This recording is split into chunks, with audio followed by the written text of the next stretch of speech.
Welcome all onwatchers to DLIT Learning. I hope we will make some great progress today. I have chosen a very important thing to deconfuse you about all the grammar words.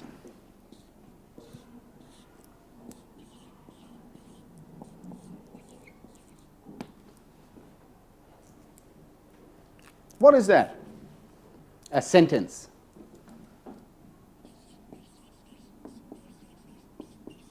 Remember that all sentences have kind of a finalizer here, an end, a period.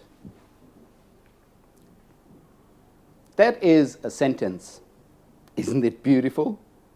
It's my favorite sentence. If we used it more often, the world would be a better place.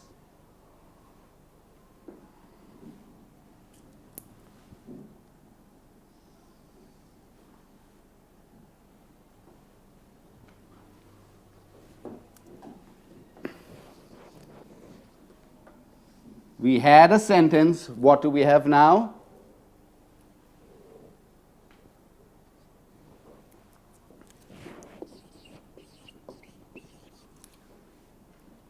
A word.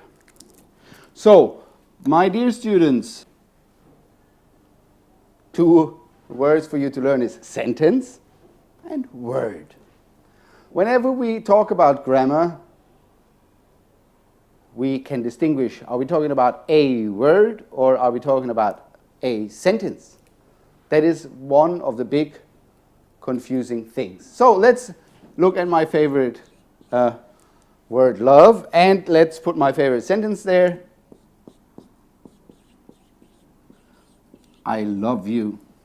So you would not believe how many different grammar terms we can use and present and teach you with these few words and a sentence.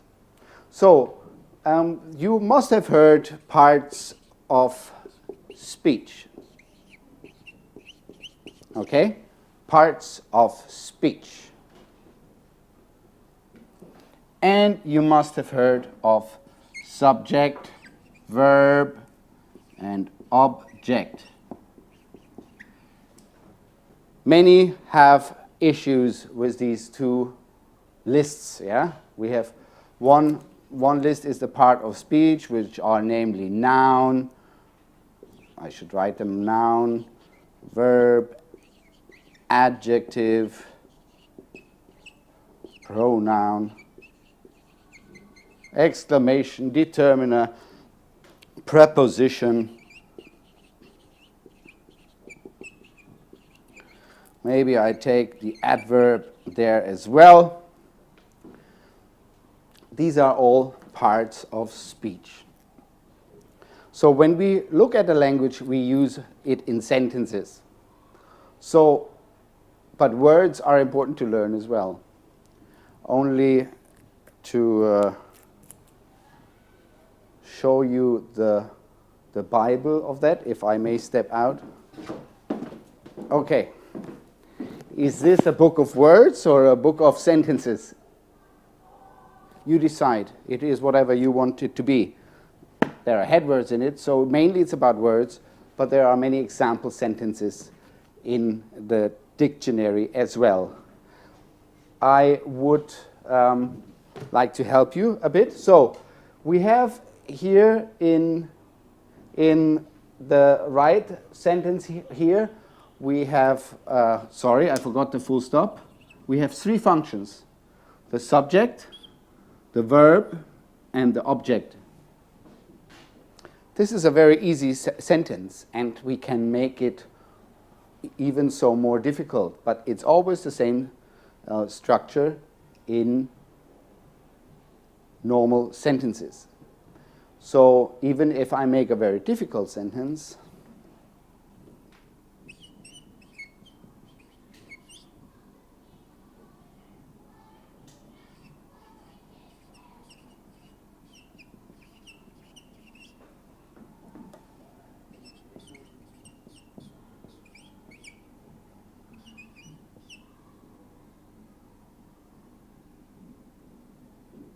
Sorry.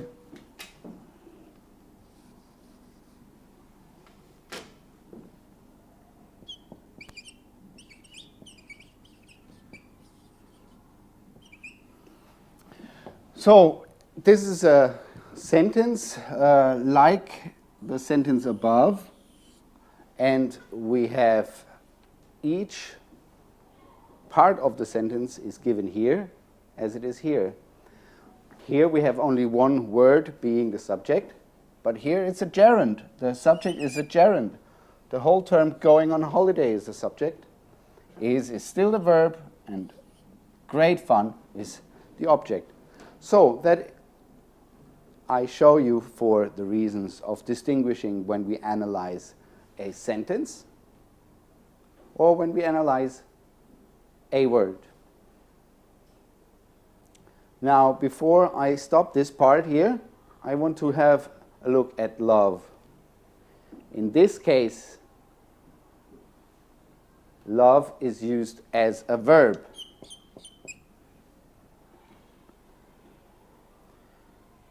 But we should all know, if you look at the love, at the word, it could also be a noun. So love, like it is here, can't be just a noun or a verb. We don't know what it is, yeah? We have to see it in a sentence. Right here, we see that love is a verb. Love can be, when it changed a bit, it can become another word of part of speech. Loving. Do you know loving? Have you ever heard loving? We don't use it as a verb in the present participle, so it is not a verb like this. What is it? Can you tell me? It's an adjective. What a loving father you have. He cares for you very, very well. So that brings me to the next topic, which I will show you in a minute, but for now I repeat what I showed you. Please don't ever mix up parts of speech and parts of a sentence. These are parts of a sentence.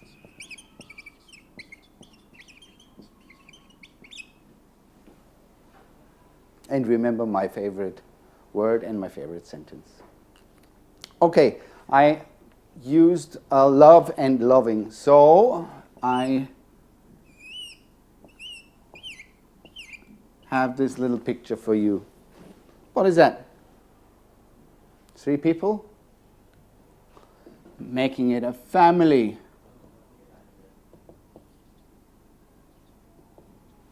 Okay, symbol for family. We all live in families, or some family brought us to the world, so there are also word families.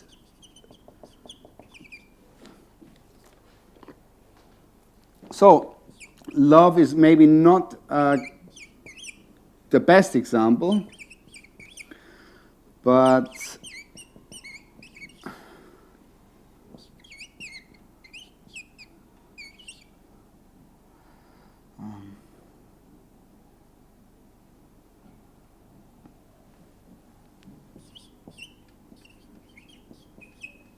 I'll give another example as well. But here we have a word family.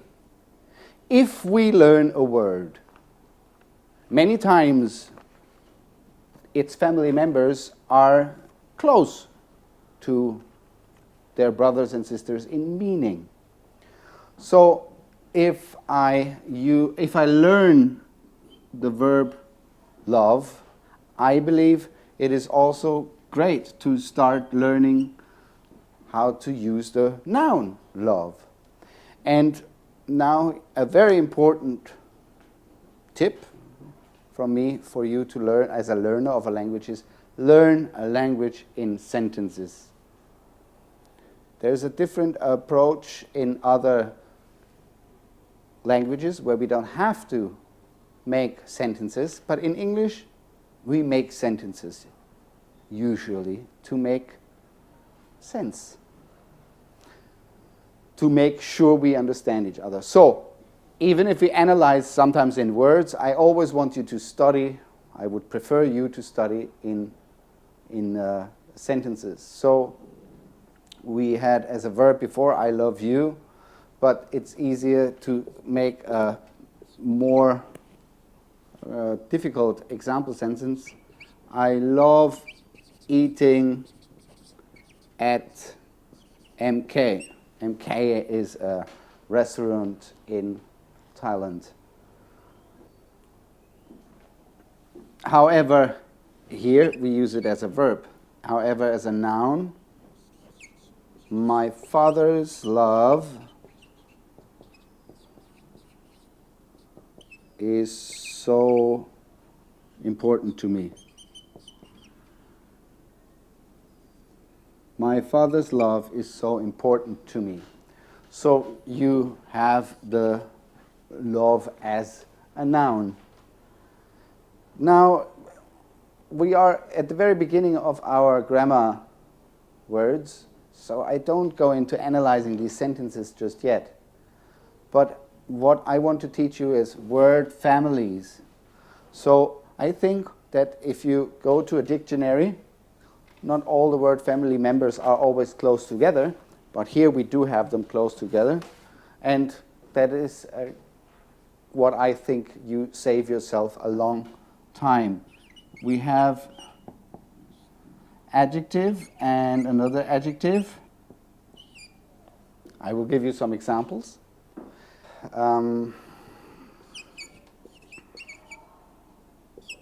What a loving father you have.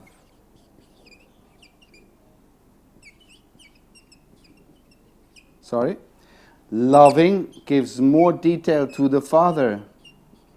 He's a caring father. He's a warm father. He's also friendly to others. What a loving father you have. What a caring father you have. The adjective gives more information to the noun, which is father. And lovely is another adjective, which is not used for people, but for things. So, what a lovely flower. Look. Okay? Then I give you two adjectives. The more common is lovingly.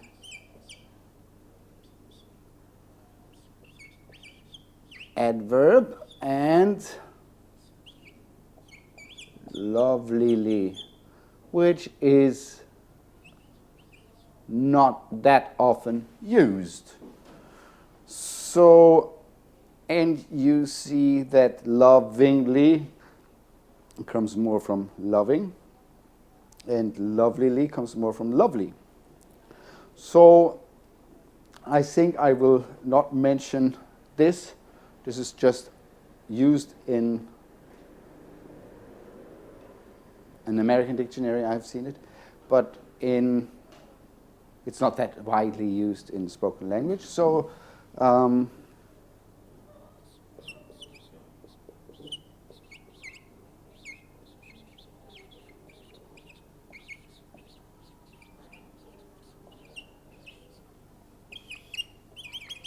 the full stop shows you that I use this word here. So this room was decorated lovingly. Now we don't have a noun next to it which is described as in the adjective. No, we use it to describe the verb. Verb. So we have an adverb which goes into explaining how this room was decorated. It was decorated with love. This room was decorated using love. It describes the verb and not the noun. That's the difference between adverb and adjective. But remember that the focus, what I'm telling you now, is on word families to a certain extent. Don't just learn one part of speech like I love you.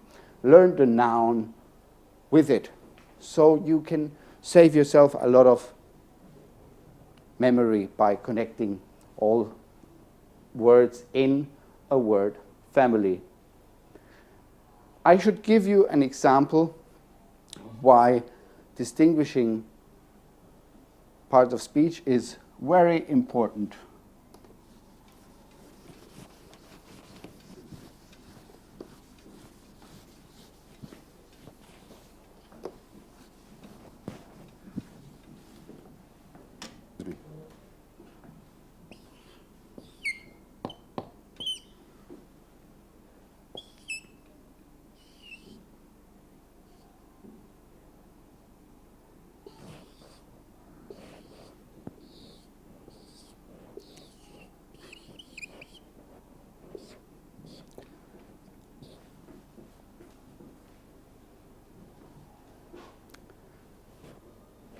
I can use one word to describe both.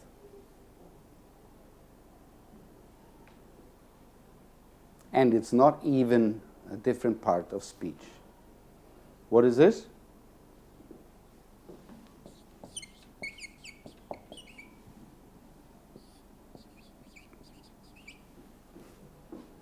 That is a chair. Everybody can see that. But can you see that this is a chair? It can be. Look it up in a dictionary. That's where you learn the most. We talk about a chair person when a person is in charge of a meeting or in charge of a certain settings. Then it's he is or she is the chair. Everybody knows this chair, but we still don't know that chair. So there's another thing. If you know chair and you are bored by chair, go to the dictionary, look it up, what else it can mean. Another example.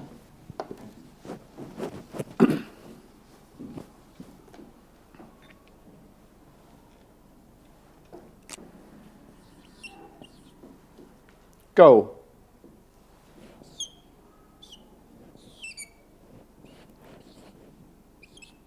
Many would say go is a physical movement, and most times it is correct.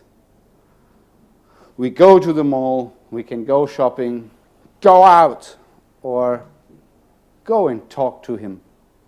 So go is many times something with physical movement. But what if I say,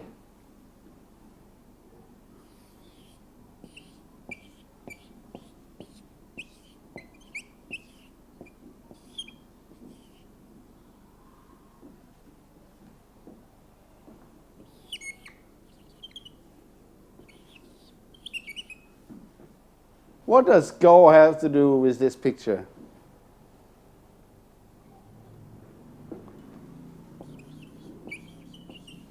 You can go mad. If you go mad, you lose your senses. Going mad is not only a bad thing. If you see Got 7 or Super Junior or Girls' Generation, it's okay to go mad. What I want you to really think of is if you hear somebody go to the mall, it's normal for you, yeah? Everybody has heard that. Yeah, he's going to the mall.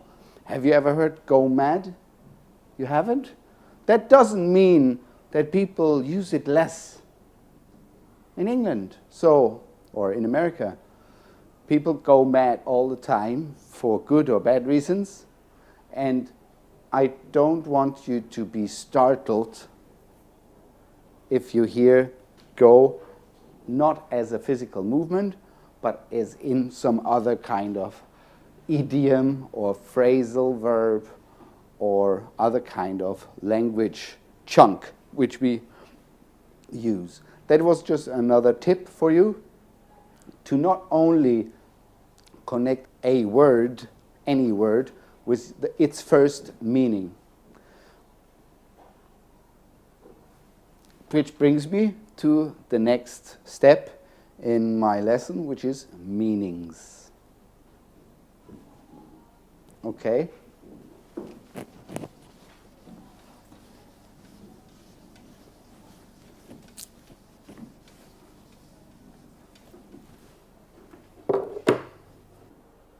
Dear students, I don't want to scare you, but it is scary. Have you seen the title? Tenses. Every student's scare. It was mine when I studied. One question, however, is answered here in this question. There are different opinions about how many tenses are there in the English language. Here it says 12. That sounds like so many. However, when we zoom out,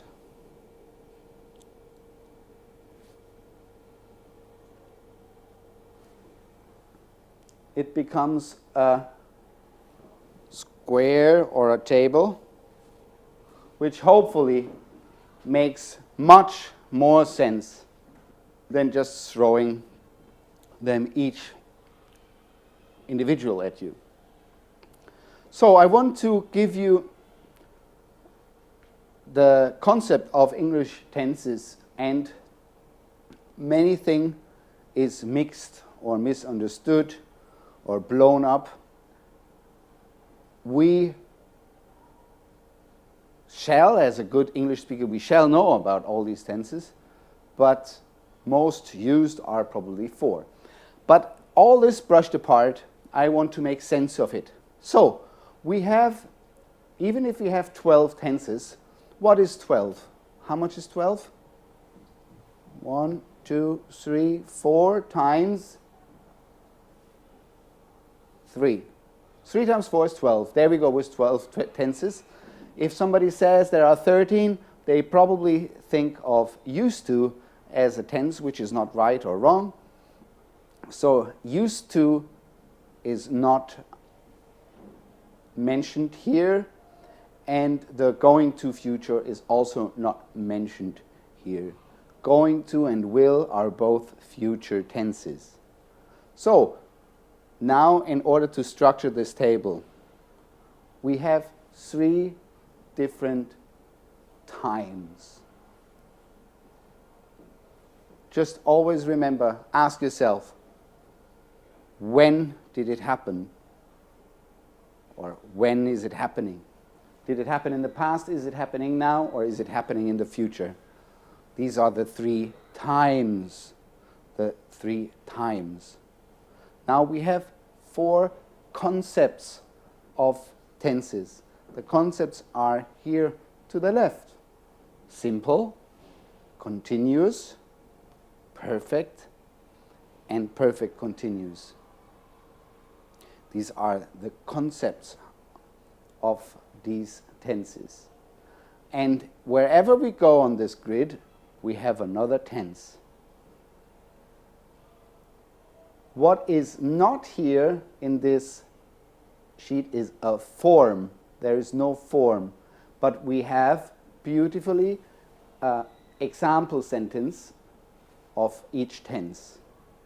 I will not go into each little box and explain each and every tense. However, I will go that far. What I explained to you before, we have an example, and these are usages.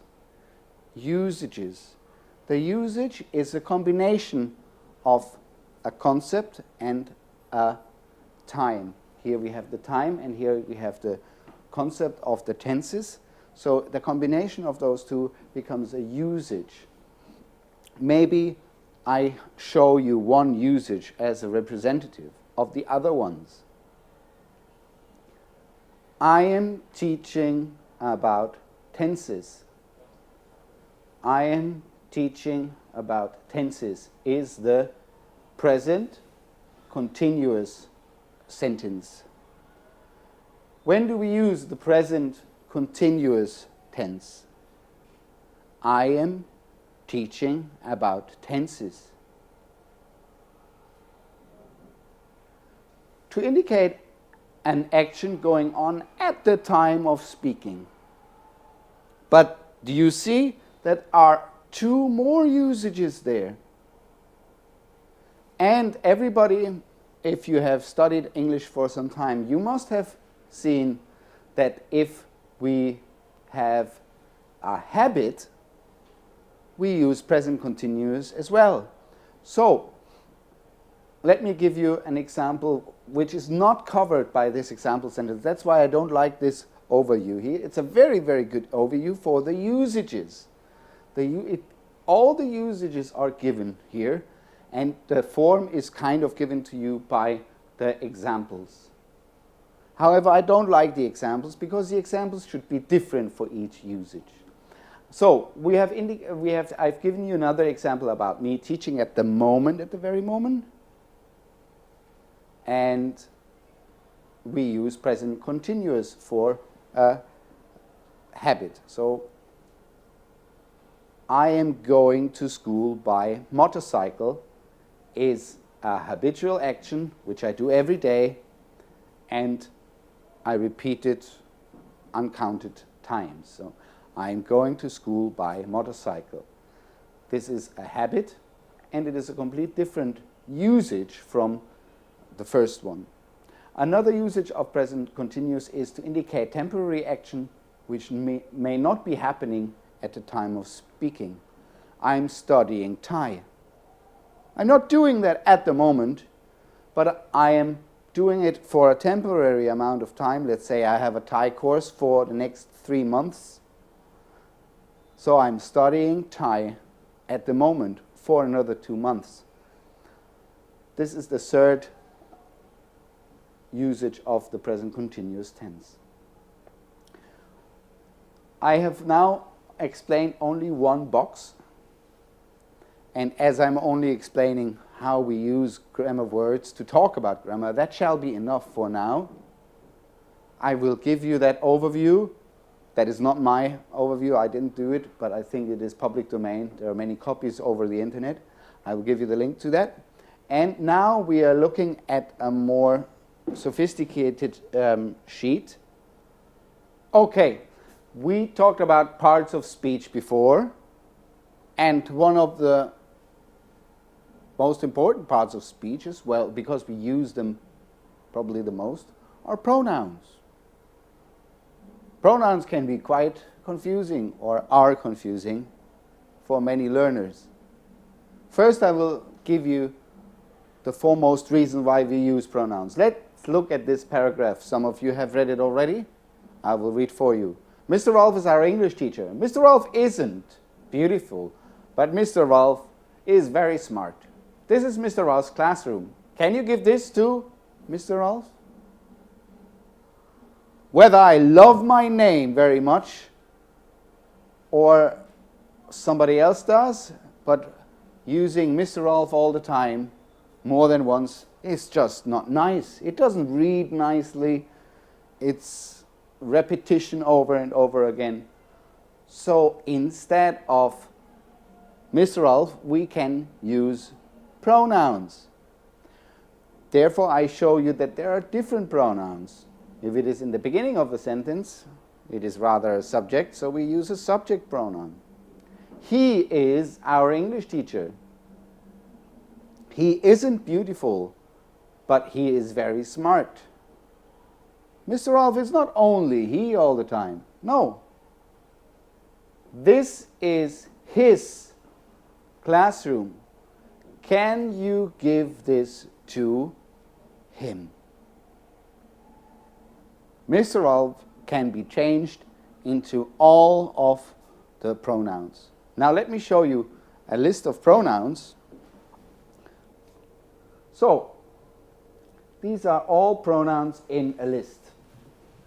And let me stress that there is one word here which is not a pronoun. It's an adjective. So adjectives need another noun. That's the only exception in this list. The rest is all pronouns. So we have talked about my favorite sentence, yeah? I love you. Why do I say I love you and not I love you? Because the second you is an object. Mr. Ralph loves his mother. Mr. Ralph, in this case it can be he loves his mother, her. So, whenever we exchange a subject, we use the subject pronoun. Whenever we exchange the name of an object with a pronoun, we use the object pronoun.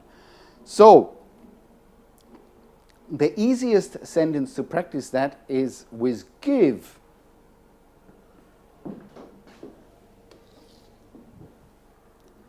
This is a piece of plastic. I'll teach you how to make sentences with all these pronouns. Once you've practiced making sentences with all these pronouns, you should be fine. This is a piece of plastic. I have a piece of plastic. I don't like it anymore.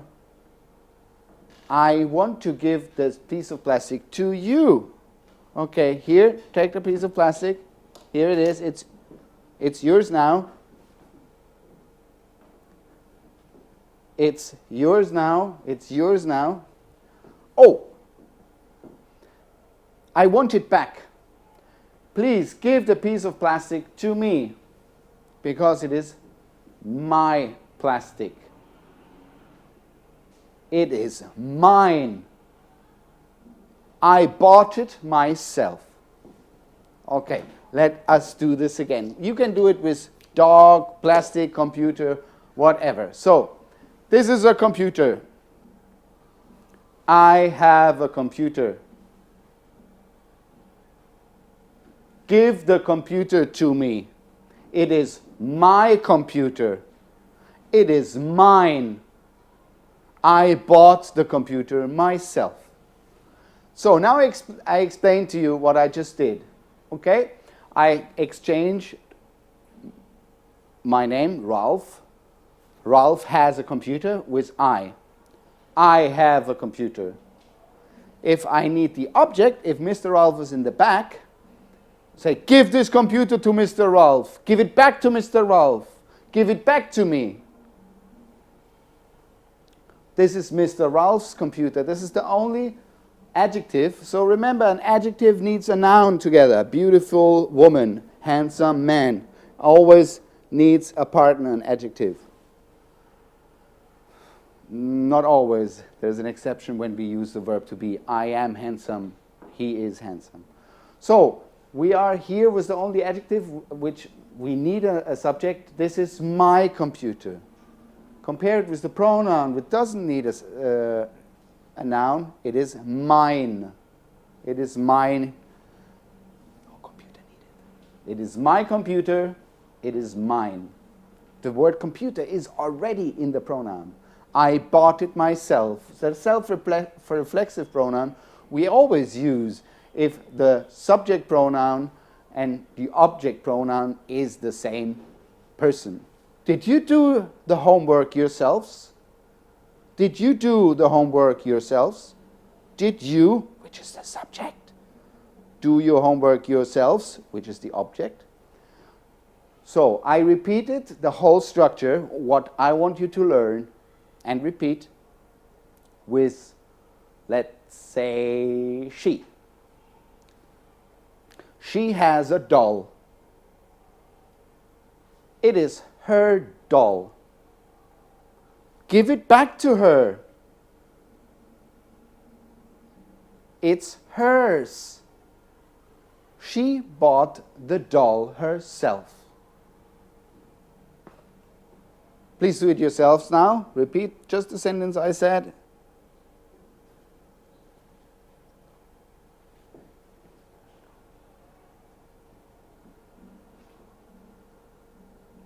Are you finished?